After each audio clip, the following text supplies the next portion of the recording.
Whenever I was 10, my father had left, and my grandfather had passed away 20 days after, and I unfortunately was in the room laying on his chest whenever he stopped breathing. So that was one very, very traumatic event for me. That's part of the reason why I'm here, is because it was a lot to take in, and I even forgot about my childhood, and it was just really rough. Well, my dad was in and out of my life for about 4 years, and he ended up telling me that he didn't love my mother anymore and that he didn't want to be around. So he was on and off with our relationship, and it was really rough on me. He'd say he's doing something, and then next thing you know, he didn't show up.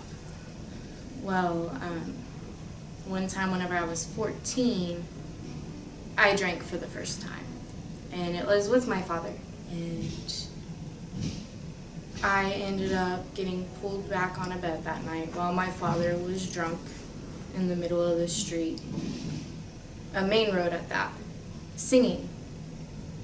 And so a few days later, I went back home to my mom's house, and they ended up calling the police, and I have big anxiety about cops, so I was very, very nervous, but it was hard.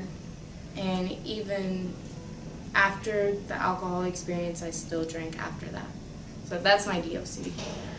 After my dad and my mom finally split completely, my mom had met someone else, and he was very, very abusive.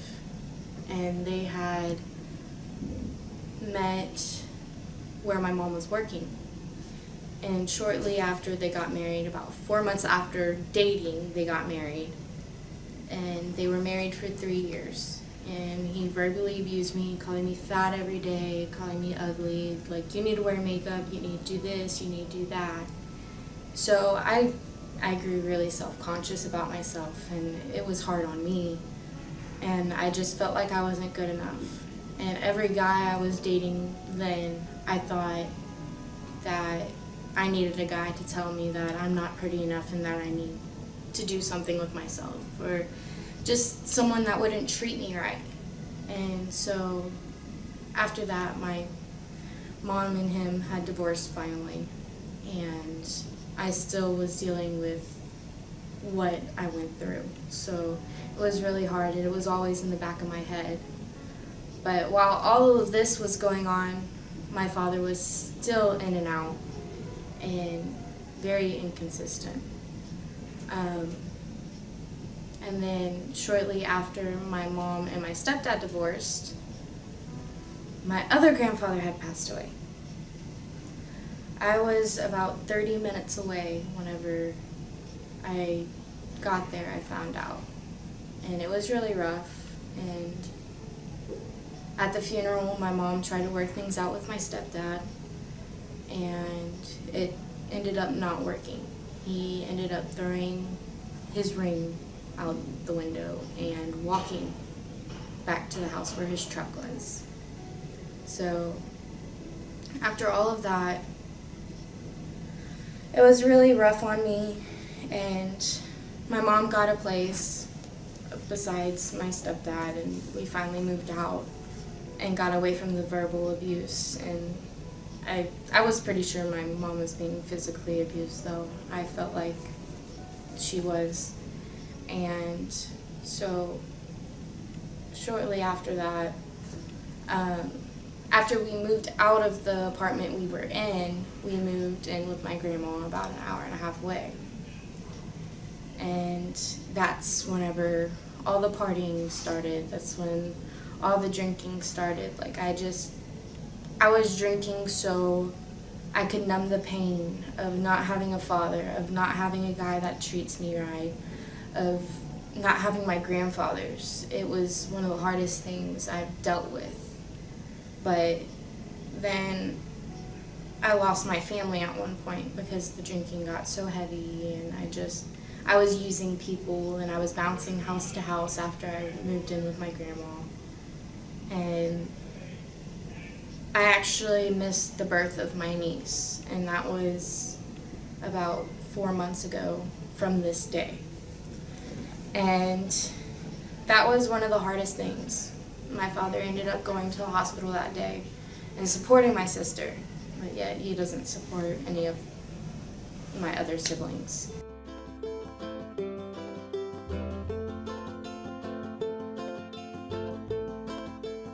The program, whenever I first came in here, I did not want to be here.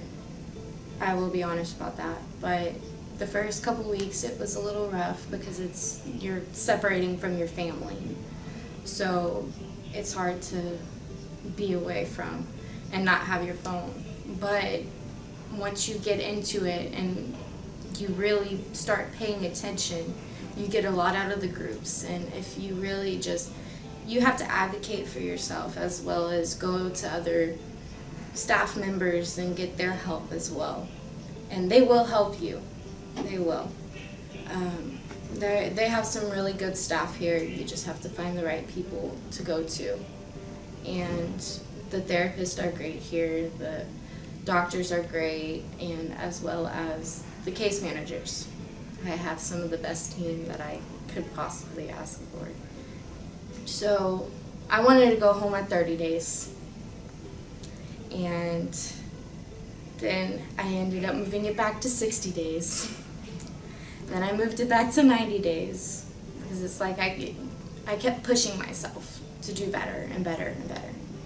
And as I was going through all of this, I had little issues turn into bigger issues and bigger and bigger and bigger. But it has made me a lot stronger than I could have imagined. I never would have thought I would end up where I am now. And I've learned so much, so many coping skills, so many like assertiveness. I can be more assertive rather than aggressive, and just a bunch of communication.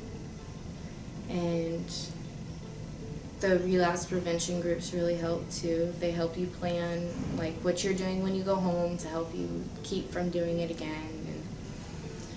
And, but now here I am, 108 days later, and stronger than I ever could have been. And I couldn't do it without Sovereign. Sovereign's really, really helped me.